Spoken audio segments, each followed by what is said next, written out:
Saludos, ¿qué tal? Estamos acá en Expresión Democrática.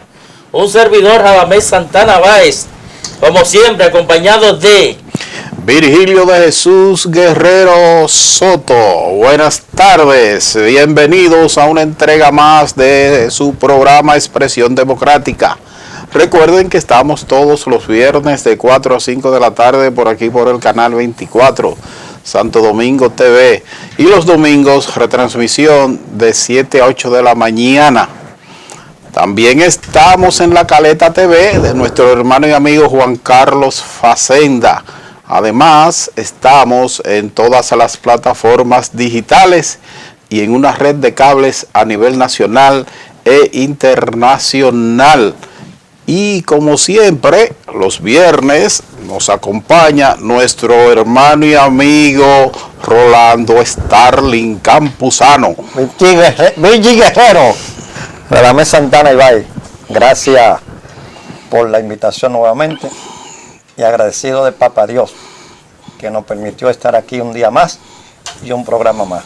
Y el calor está que arde, así que sí, empezamos. Estamos en Toronto, Canadá, a través de nuestro hermano y amigo Víctor Cabrera. Hoy tendremos en breve la participación del doctor Luis Calderón, un catedrático universitario, pero uno de los abogados de más conocimiento en los temas inmobiliarios. Señores, y la semana pasada estuvimos en la casa de José Castillo, don Chencho. Cuántas atenciones, Virgilio, Así es. Ay, Robinson Genao. Eddie le metió como 10 manos de domino. Genao no quiso jugar de frente con nosotros. Ya tú sabes. Don Chencho, como siempre, don Chencho se vota. Espléndido. Un hombre espléndido, un hombre que se la juega, un buen amigo. No puede negar. Sí, la gente cibaeña es buena gente, es buena gente. Y usted va a la casa de don Chencho, ahí no falta nada. No. Sí. Tenemos. Emilio, Ajá. ¿hay alguien que cumple años también hoy? También. El hijo tuyo, ¿no? Pero claro. Vamos a felicitar a mi querido hijo Joan de Jesús Guerrero Maldonado, que cumplió 21 años ahora el martes. 21 de abril. Un muchachito que está enfocado, él sabe para dónde va, él sabe que ¿cuáles son sus las metas y sus cosas, sueños? claro, él sabe que las cosas buenas se consiguen estudiando y trabajando. No hay otra forma. Lo demás, muchas felicidades deséchalo. Para ese príncipe, que Dios le dé mucha vida, salud, fe e inteligencia. Y debemos la foto de Chencho y el video de Chencho y la foto de Joan, porque sí, para el otro programa hoy no hay internet aquí en el canal. Señores, Espérese, antes de que usted continúe, escúchame. Nosotros el pasado miércoles estuvimos en una institución del Estado visitando, que fue la Dirección de Impuestos Internos, que ustedes nos acompañaron. Felicidades al director de Impuestos Internos y al quien dirige Gestión Humana. Y al director no, pero espérate. Nuestro hermano y amigo Carlos. ¿Qué personal más decente? Mucha formación, mucha educación. Eso, nosotros quedamos maravillados, Virgilio, ¿verdad? Sí, en esa institución. Todo el que nos pasó por el lado, buenos días, saludos, ¿en qué le servimos? Venga por aquí, siéntese. Desde la recepcionista, los seguridad, lo de los ascensores, todo. Y eso nosotros dijimos que lo íbamos a decir aquí hoy. Y lo estamos diciendo mucho. Felicidades para ese personaje. Radamés, y déjame saludar, se me olvidaba, a mi querido amigo, hermano Guillermo González en Arroyo Hondo, un empresario exitoso. Felicidades, mi hermano. Pues felicitamos a Carmelo Rodríguez y a el ingeniero Tomás Hernández Alberto, Poder para el Pueblo.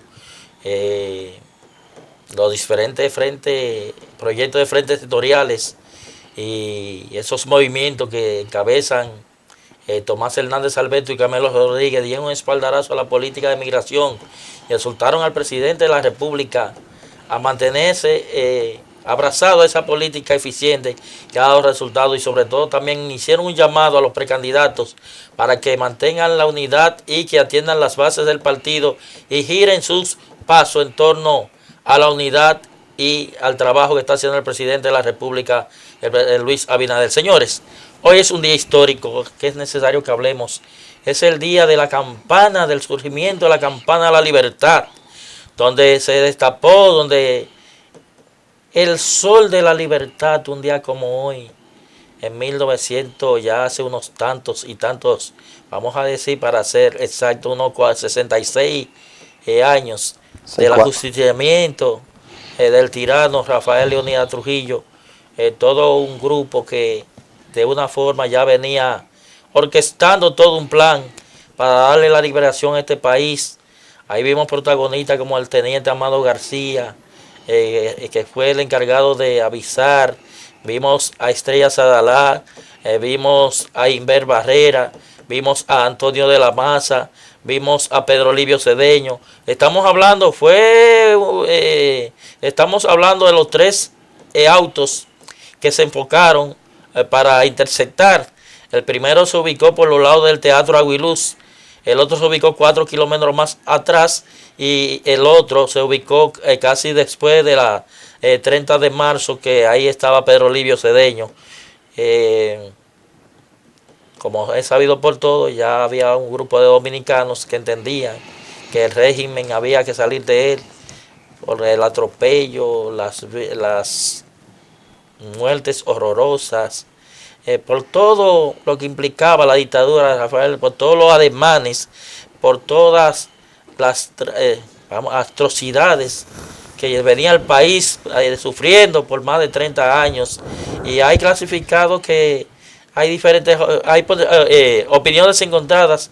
Algunos, de acuerdo, dicen que hubo un grupo que querían era ser ellos de Trujillo, otros están en desacuerdo diciendo que estos planificaban la liberación, pero lo cierto es que el país, después del ajusticiamiento de Trujillo, goza de la aurora de la libertad impuesto por esos héroes que recibieron, vamos a decir, la ayuda de Estados Unidos, porque fueron armas ya sofisticadas para eso.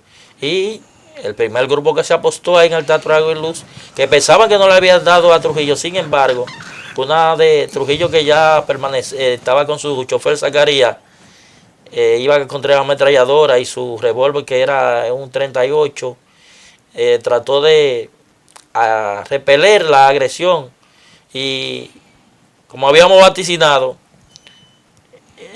no pensaba que le habían dado. Sin embargo, uno de los disparos de Antonio de la Maza ya había alcanzado al jefe, que recibió el carro más de 60, quedando vivo Zacarías.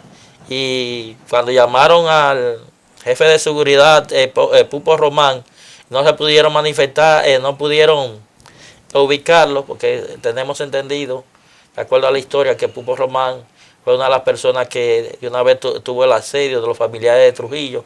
El plan era acabar con la tiranía y con la familia de Trujillo, salir de ella para que no se volviera a instalar.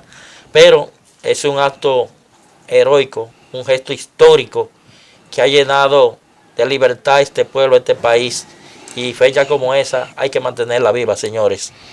Así es, ese periodo del 1930-1961, que se llamó era de Trujillo, fue un periodo, una etapa de muchas violaciones a la dignidad humana, a la vida humana, a las libertades públicas que este país debe conocer para que los jóvenes estén conscientes de lo que es una dictadura. Y esa de Trujillo, que fue una dictadura de las más duras, de las más sangrientas. Trujillo llegó al poder, podemos decir, impulsado por los mismos norteamericanos, y ellos mismos ayudaron a tumbarlo, porque vieron que lo que estaba pasando en Cuba podía suceder aquí. En Cuba fue un dictador, Fulgencio Batista, que después terminó aquí, que fue derrocado por Fidel Castro y su grupo. Entonces, los norteamericanos temieron que eso pasara aquí, por eso ayudaron también con todas las atrocidades que cometía Trujillo, ayudaron a tumbar ese régimen odioso, oprobioso, que mató tantos seres humanos. Se calculan unos 54.000. Eso es demasiado gente, señores, en un país, incluyendo la matanza de los haitianos. O sea que nosotros tenemos que valorar las libertades que tenemos hoy, la libertad de expresión, que eso no está en juego, ni puede estar ya en esta época. La libertad de tránsito, esas cosas que cuando Trujillo no existían, porque usted escucha personas hablando de que queremos un Trujillo, pero qué bueno, no lo vivieron, yo no lo viví tampoco, pero la historia está ahí. Entonces hay que crear conciencia de que el mundo no puede retroceder, las dictaduras son retrocesos, y aunque algunos dicen que Trujillo hizo algunas cosas buenas, ciertamente hizo, porque nunca todo es malo, hizo alguna cosa buena, pero no se puede comparar con las malas que hizo.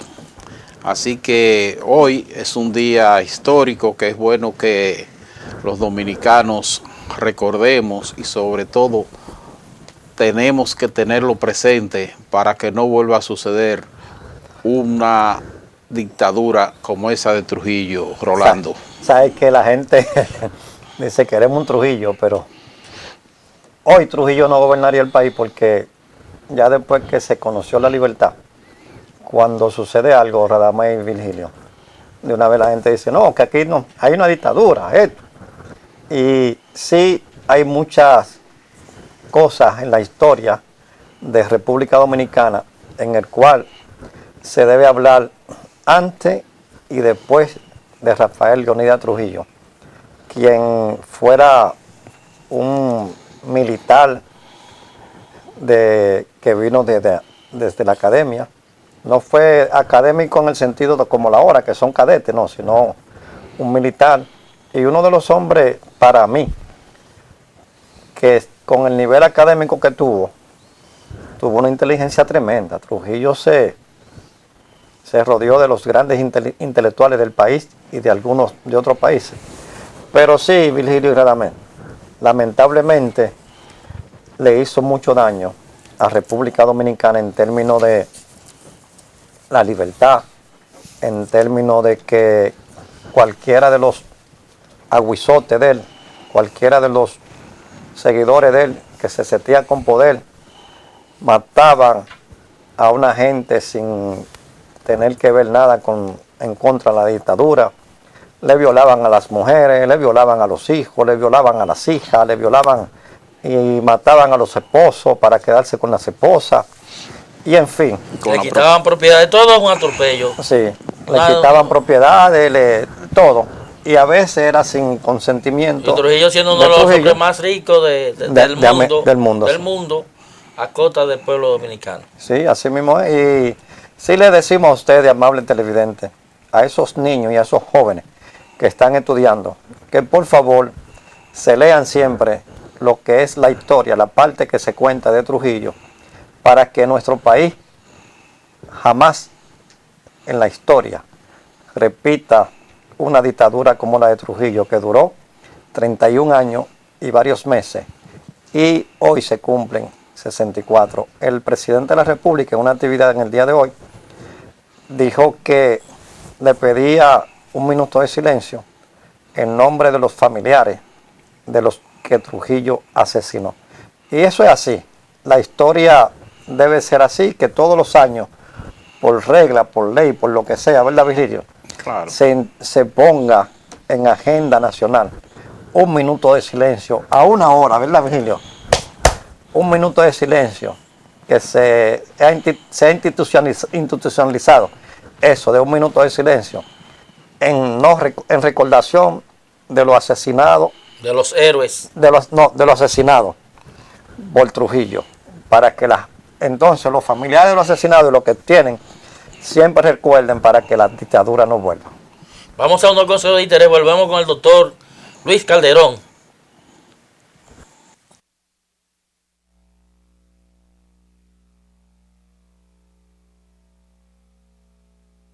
Seguimos en Expresión Democrática y como le habíamos informado, tenemos con nosotros a uno de los catedráticos universitarios, pero sobre todo uno de los grandes abogados del país, conocedor, un perito en materia inmobiliaria, el doctor Luis Calderón. Doctor, bienvenido a Expresión Democrática. Muchas gracias, Radamés. Aquí estamos. Buenas tardes a todos. Y aquí estamos para poder darle asistencia en todo lo que ustedes necesiten con relación a los temas inmobiliarios.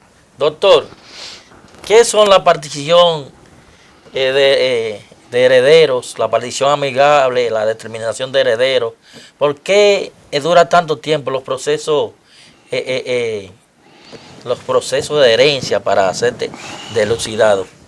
Sí, mira, tenemos que determinar primero que la partición es la idea de que, por ejemplo, cuando un familiar muere, a sus hijos, a sus descendientes, lo que hace es que se hace lo que nosotros le llamamos una partición, y de ahí se emiten los certificados de título a nombre de los herederos o los descendientes. ¿Por qué dura tanto? Porque eso es un tema que tiene dos fases. Una fase que va a lo que tiene que ver con la DGI y luego entonces va al Tribunal de Tierra. Una vez cumplido todo ese proceso, entonces se determina que los herederos cuáles son y ahí se emiten los certificados de título o extractos de certificados de título a favor de los coherederos. Doctor, en este país uno nota como mucha debilidad en el aspecto inmobiliario. Lo digo porque he notado, o casi siempre, uno ve en la prensa que hay problemas con terrenos, que la gente lo ocupa, abogados que embargan, a veces sin los documentos necesarios. Entonces a uno le llega la idea como que hay un desorden inmobiliario en este país, como que las leyes no se cumplen. Y eso lleva cierto temor a los inversionistas. Entonces, ¿qué falta? ¿Qué es lo que falta en este país para organizar el sistema inmobiliario? Bueno, me imagino que me estás hablando de lo que tiene que ver los invasores. Sí, todo los eso. Ocupantes ilegales. Los ocupantes ilegales. Fíjese, tanto... Pero a veces legales, que usted tiene un terreno, una cosa, y van y lo embargan y se lo quitan. Bueno, ya que lo que pasa es que la materia, lo que tiene que ver con el embargo viene siendo algo de otra rama del derecho, no la materia inmobiliaria, sino la materia civil ordinaria, por así decirlo. Los embargos se obtienen porque estamos hablando de acreedores y deudores. En este caso, estamos hablando, por ejemplo, tenemos varias leyes que tienen que ver con el tema del embargo. Tenemos el Código de Procedimiento Civil, luego tenemos la Ley 189-11, que es la que vamos a decir la más actualizada correctamente, otras leyes. Entonces, ¿qué pasa? Obviamente, el que no paga van a terminar siendo el embargo inmobiliario. Claro, el Código de Procedimiento Civil y otras de las leyes que estamos hablando son un poquito menos agresivas, como sí lo es la 189-11, que es la ley de fideicomiso, que viene con esa parte. Ahora, si hablamos con los temas de desalojo, fíjense que hay políticas, tanto del Estado, del señor Presidente de la República, como también lo que tiene que ver el Poder Judicial, de atacar lo que es la ocupación ilegal en la República Dominicana.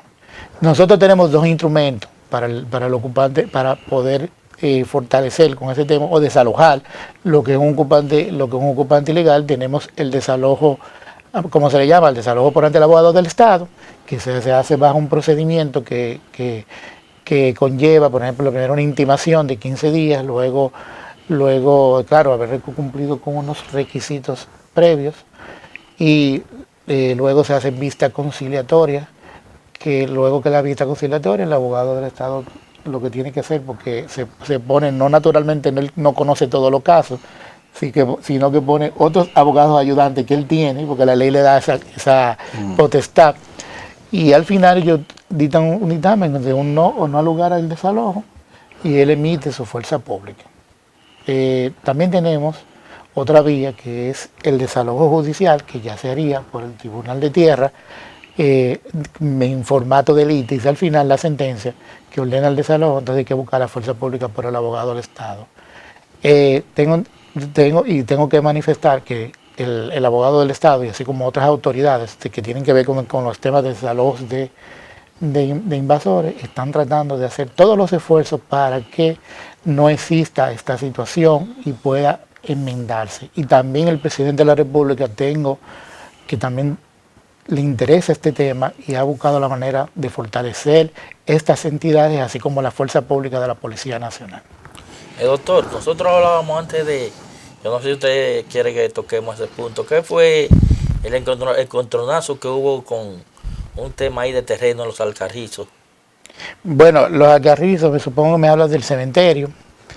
Hubo unos debates por el tema de que comenzaron personas que eran de la localidad, comenzaron a enterrar muertos en terreno privado, y esas personas, claro, enterrar personas que habían fallecido, y a pesar de que las autoridades intentaron detener esto con temas de que se le creara la necesidad de un cementerio público, entonces eso generó ese pequeño conflicto, y realmente tanto las autoridades como el Estado en ese momento trató de resolver ese tema, pero sabemos que actualmente siguen enterrando y lo consideran todavía un cementerio que no cumple con los requisitos que establece la ley para el tema de los cementerios. Es decir, que ahí las autoridades trataron de imponer la ley, pero al fin y al cabo se impuso la popularidad.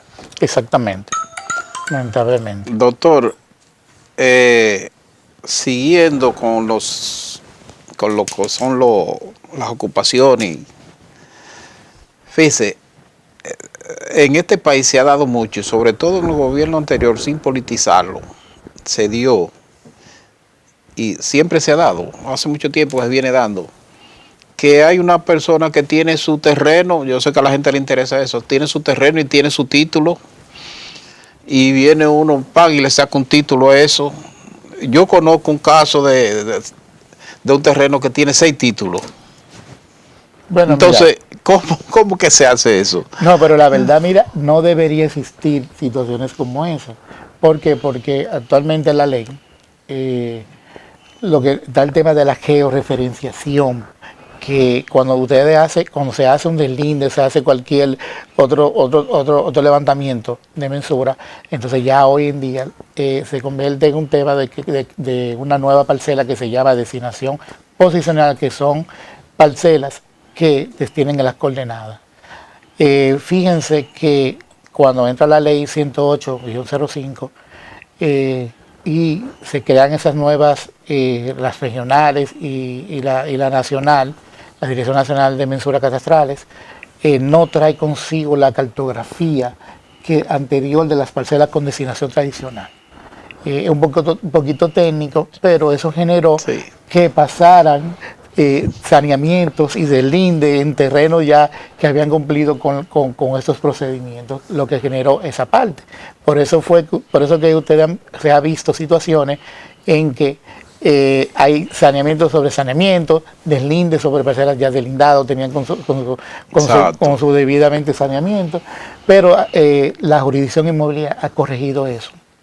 Y hoy en día ya la cartografía existe dentro de la Dirección Nacional de Mensura y sus regionales, y no debería estar pasando, pero pasó en el pasado y ellos han tomado medidas para corregir. Incluso los tribunales inmediatamente se identifica un problema como eso, dice no hay saneamiento sobre saneamiento. Obviamente eso es imposible, que ya deba de pasar hoy en día, porque qué bueno. Han estado tratando de corregir eso. Qué bueno. ¿Qué son las transferencias inmobiliarias, doctor? Y con relación a esas transferencias inmobiliarias, se le puede comprar terreno al Estado? Bueno, mira, la transferencia viene siendo el procedimiento que se hace por el registro de títulos, donde una persona transfiere o hace un desplazamiento de su propiedad a favor de un comprador. Es decir, la idea principal es que ambas partes se pongan de acuerdo y usted asista ante el registro de títulos para que le emiten su certificado de título producto de una transferencia o de cualquier otra operación jurídica. El Estado, como toda persona, vamos a decir, jurídica o física, puede vender propiedades. Puede vender sus propiedades. Esas son propiedades de dominio privado del mismo. Entidades como el CEA, entidades como la UAS, entidades como Bienes Nacionales en representación del Estado Dominicano y entre otros, pueden vender sus propiedades. ¿Qué pasa? Que resulta bien acaso usted le puede comprar al Estado, pero el Estado tiene parcelas que son con certificado de título, por así decirlo, y otras parcelas que tienen en constancia anotada. Hoy en día, las que están en constancia anotada, lamentablemente tienen que someterse al proceso del LINDE y buscar una no gestión. En el caso del CEA, tiene que buscar una no gestión de la Comisión de Titulación. El problema de esto es que la no gestión dura mucho tiempo y compradores se desesperan. Incluso ha habido quejas del CODIA de que agrimensores han durado demasiado tiempo para obtener la no gestión, y eso tengo entendido que tanto las entidades que se dedican a esto están buscando la vuelta para que se resuelva de lo más rápido posible. Pero de comprarle se puede siempre y cuando esté autorizado con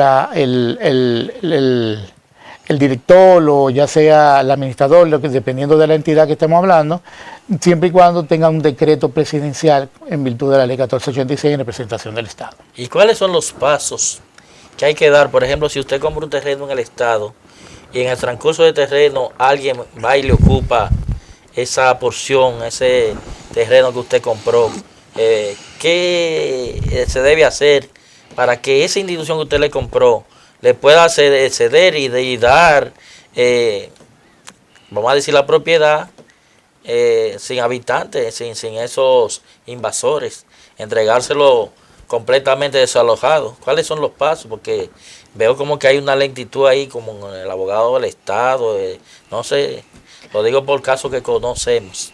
Bueno, mira, el Estado Dominicano cuando vende propiedades, como el caso del Consejo Estatal de Azúcar, que es el más problemático en ese aspecto, si tú tienes un acto de venta, obviamente tienes que acudir al Consejo Estatal de Azúcar para que te apoye en esa empresa. Es decir, tú tienes que asistir a la entidad para que la entidad no se apodere al abogado del Estado, porque el abogado del Estado, tenemos que establecer que él utiliza un certificado de título, y en este caso el certificado de título no está a tu nombre, simplemente está a nombre de tu vendedor, en este caso el Consejo Estatal del Azúcar. Lo correcto es que se remita una comunicación a lo que es el Consejo Estatal del Azúcar, y él a su vez apodera al abogado del Estado. El abogado del Estado, como todo, pues vamos a decir, fiscal, lleva un proceso, y al final algunos se ponen un poquito largo por el tema de que aplazan mucho las vistas. Incluso hay personas que se dedican sin tener ningún certificado de título, ninguna constancia anotada, de ningún derecho registrado en cumplimiento de las disposiciones, o sea que no cumplen con las disposiciones, y eso alarga el proceso. Claro que obviamente una persona que ha comprado esta entidad se siente desesperado, pero hay que cumplir el debido proceso. Y si no se cumple con el debido proceso, le están violentando su derecho a cualquiera, aunque él no tenga derecho registrado per se, pero sí hablamos de derechos consagrados por la Constitución, derechos fundamentales. Y por lo tanto, el abogado del Estado debe de cumplir con todo eso, porque de lo contrario él sería afectado en virtud de los efectos de la Constitución. Doctor, ¿cuál es el marco del derecho inmobiliario y que la gente vea la importancia que tiene este derecho? Ok, la norma principal de nosotros tenemos que comenzar con la Constitución, obviamente, pero tenemos la ley 108-05 sobre registro inmobiliario, y esa ley a su vez tiene reglamentos que lo asisten, reglamentos que recientemente se han hecho modificaciones a ellos y actualmente están operando, el 787, el 788 y entre otros, que tienen que ver con temas diversos. Claro, también se apoya de otras leyes, la ley como la 5038 sobre condominios, y la ley, muchos mencionan el 189-11 sobre fideicomiso inmobiliario, porque per se esto no es dentro del sistema inmobiliario establecido, pero lo han involucrado por el tema de que el fideicomiso inmobiliario ha renovado lo que es el derecho de propiedad de la República Dominicana, porque produce nuevos apartamentos, creación de lo que tiene que ver apartamentos de bajo costo. Y eso impulsado, y es muy importante establecerlo, que ha impulsado el sistema inmobiliario de la República Dominicana, lo ha ayudado bastante. Permiso, nada más. Explíquele a la gente exactamente qué es fideicomiso, porque una figura que la estamos escuchando ahora en este gobierno. Bueno, o sea, el fideicomiso, aunque es viejo, sabemos que es viejo, claro, pero que no se mencionaba tanto. Fíjate que para entender la figura del fideicomiso tenemos que establecer que cuando entra el fideicomiso es una figura tripartita, o sea, que involucran tres partes: fideicomitente, fideicomisario y el fideicomiso. Entonces, uno vende una propiedad, vamos a decirlo así, en términos sencillos y políticos. Entonces, por ejemplo, el banco invierte y esa inversión es la creación de los apartamentos y pagarle a los beneficiarios. Entonces, eso genera que, por ejemplo, se vayan haciendo los apartamentos, la gente compra los apartamentos y tiene una protección a nivel impositivo y a nivel del banco. Entonces eso ha generado una confianza. Fíjense que actualmente esa ley es del 2011. Para mí rescató y lo establezco, que rescató el sistema inmobiliario de la República Dominicana. Pero actualmente ha ido mutando. Ahora tenemos una nueva ley de fideicomiso estatal. Tenemos una institución que fue creada. La estatal no estaba. No, porque eso fue con la ley 2321. Eso era privado. Ahora con la ley 2321, me parece 2321, establece el nuevo fideicomiso público. Exacto. Y nosotros tenemos, por ejemplo, un ejemplo de ello. Es el tema de los peajes en la República Dominicana, que lo cobra, vamos a decir, el Banco de Reserva de la República. Doctor, hay una pregunta interesante. Por ejemplo, Rolando Estalí Campuzano, Virgilio de Jesús Guerrero y Soto, un servidor y usted poseemos una mejora. Si hay un decreto que establece que nuestras propiedades sean de utilidad pública, ¿cuál es la garantía de nosotros para que se nos pague el valor de esas propiedades que por decreto se declaró de utilidad pública? ¿Cuáles son los pasos que nosotros debemos de dar para que se nos devuelva o se nos pague esos terrenos? Fíjense que el Estado Dominicano, tengo que decir que ha tenido mucho interés de que se le pague a cualquier persona que su inmueble se le haya declarado de utilidad pública. Es un procedimiento que establece si el Estado, bueno, vimos el caso del hotel, donde ese inmueble, por ejemplo, en el caso del tren, del metro, cuando fue, en este caso estamos hablando de la autopista Duarte, ellos lo que hacen, por ejemplo, ellos hacen un levantamiento de las propiedades que existen en ese momento y le hacen un valor que le hacen un proceso de tasación tanto pública como privada. La privada la hace un tasador que ellos contratan y la pública la hace la Dirección General de Catastro, que emite un valor y entre el medio se pone un precio del valor de la mejora. Entonces a esa persona se le paga esa mejora y ellos lo que hacen es que la desbaratan para construir lo que nosotros conocemos como el metro.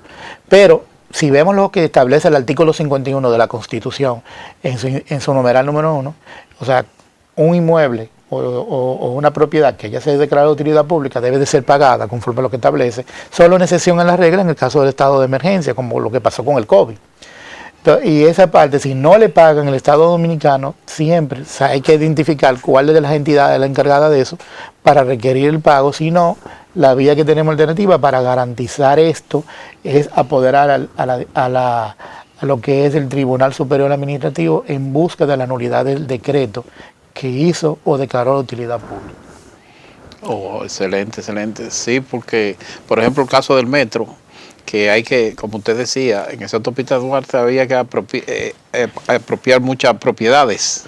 Y ellos hicieron un proceso un levantamiento que está haciendo el MIBET. Y por eso se ha hecho más lento la construcción del metro, lo que tenemos como información.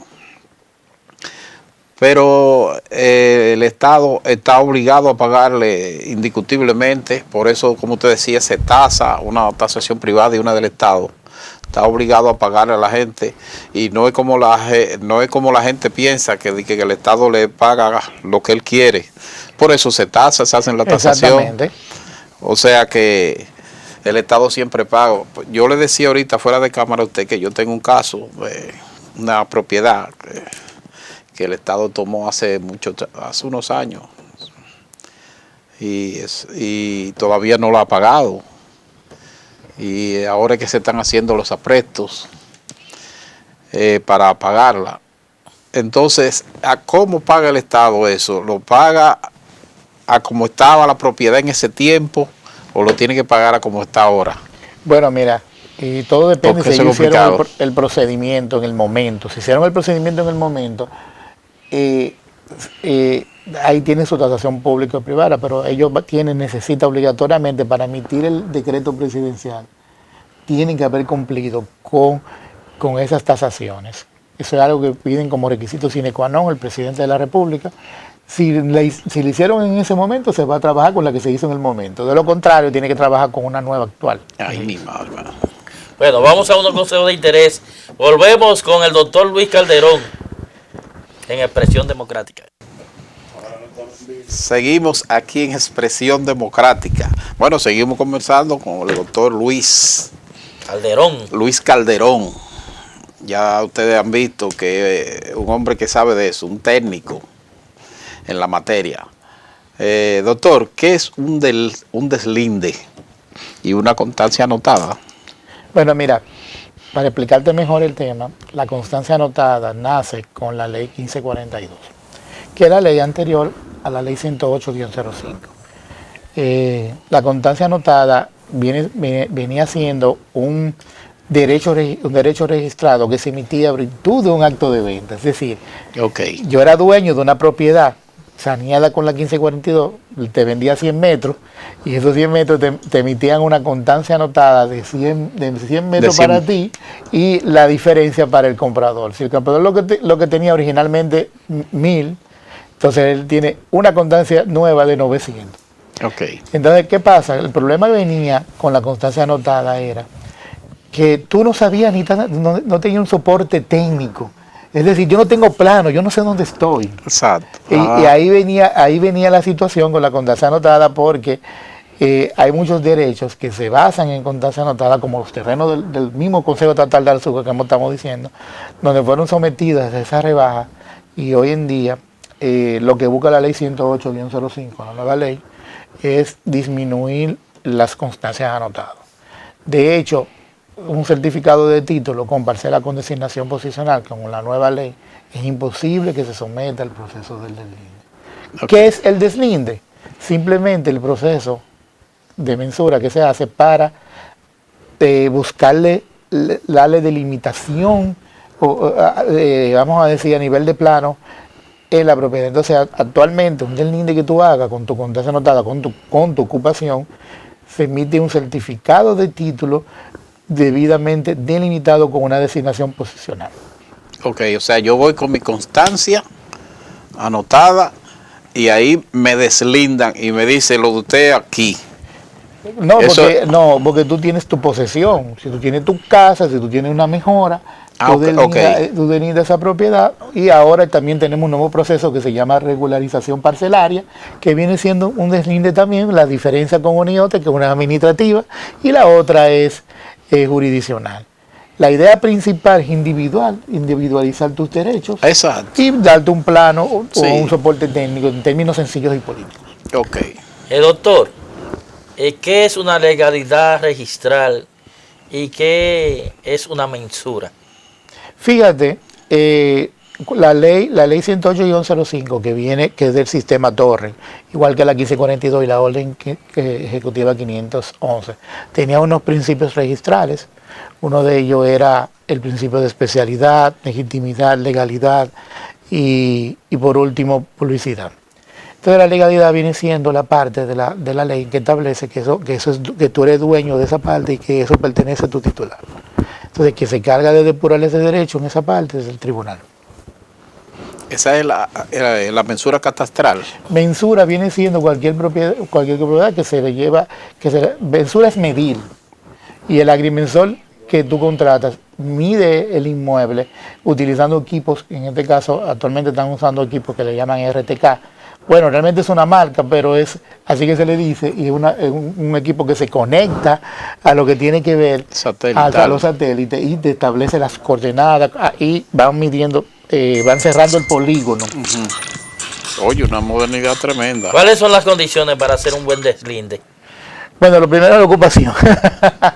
Tienen que tener su ocupación, tienen que tener su derecho, tienen que buscar un buen agrimensor y cumplir con los sistemas de publicidad. Hoy en día, que es el nuevo reglamento, que me parece que el 790-2022, te establece las reglas de publicidad que tú debes de cumplir. Tú pones un letrero, tú tienes que notificar a los colindantes, tienes que notificar a cualquier acreedor inscrito. Se va a la audiencia y se cumple otro sistema de publicidad, como por ejemplo notificar de nuevo a los colindantes, a cualquier acreedor inscrito y cualquier tercero que tuviera interés. Y una publicación en el periódico en virtud de lo que establece el artículo 16. ¿Qué son las desmembraciones terrenales? Bueno, mira, las desmembraciones, que realmente per se, aunque viene siendo, fíjense que nosotros tenemos la capacidad de una propiedad de disponer y gozar y disfrutar. Disponer obviamente es vender o donar o lo que haya un desplazamiento, pero tanto gozar y disfrutar viene siendo pueden desmembrarse, es decir, momentos que tú haces el goce o el disfrute de una propiedad, entonces ahí te está desmembrando cuando tú lo otorgas de manera convencional. ¿Qué es un bloqueo registral? Fíjense que hay procesos que para evitar o darle garantía a lo que tienen que ver a sus, vamos a decir, a su embargante, en el caso del embargo inmobiliario, genera un bloqueo para que el inmueble ni se venda, si se pueden inscribir anotaciones. Esto puede ser constituirlo en bien de familia, puede ser también, hay una certificación de reserva que también genera un bloqueo para que tú puedas hacer un negocio en el momento, y el mandamiento de pago no permite que se inscriba nada después de su inscripción. Bueno, hemos llegando ya a la parte final, licenciado doctor Luis Calderón. Para nosotros ha sido un honor tenerlo acá, un mensaje para los seguidores de Expresión Democrática y un consejo para aquellos que quieran. ¿Cuál es el paso para adquirir una propiedad en el Estado? Y para evitar los fraudes inmobiliarios. Bueno, mira, fíjate que el Consejo Estatal del Azúcar ya, no vende ya propiedades, pero por ejemplo, bienes nacionales, si tú tienes una ocupación, tú mandas una comunicación de que tú las ocupas y hay un procedimiento interno donde te miden, te tasan y al final te hacen tu contrato y claro, previo de que se haga un decreto que emite el presidente de la República, así rápido estableciéndolo, un proceso un poquito más complejo, pero en cuanto a los fraudes, lo mejor es hacer una debida diligencia, contratar abogados que sepan hacer debida diligencia, y esa debida diligencia tiene diferentes niveles, y dependiendo de lo que ustedes quieran hacer, siempre traten de buscar abogados especialistas en esto. Hay muchas firmas de abogados, abogados como yo, abogados que se dedican a hacer las investigaciones del lugar, tanto en el inmueble como en el terreno. Esas variables y esos niveles deben de ser analizados con relación a tu compra para que genere mejor garantía y puedas vivir una vida tranquila dentro de tu inmueble y de tu propiedad. Muchas gracias, doctor Luis Calderón, Virgilio. Gracias, doctor. Banquete, los amigos oyentes. Lo esperamos en otro momento por aquí. A ustedes gracias por recibirnos una vez más en sus hogares. Será hasta el viernes si Dios quiere.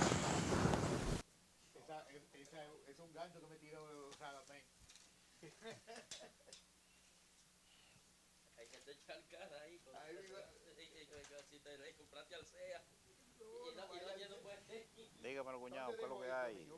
Estaba haciendo el programa. Terminé ahora.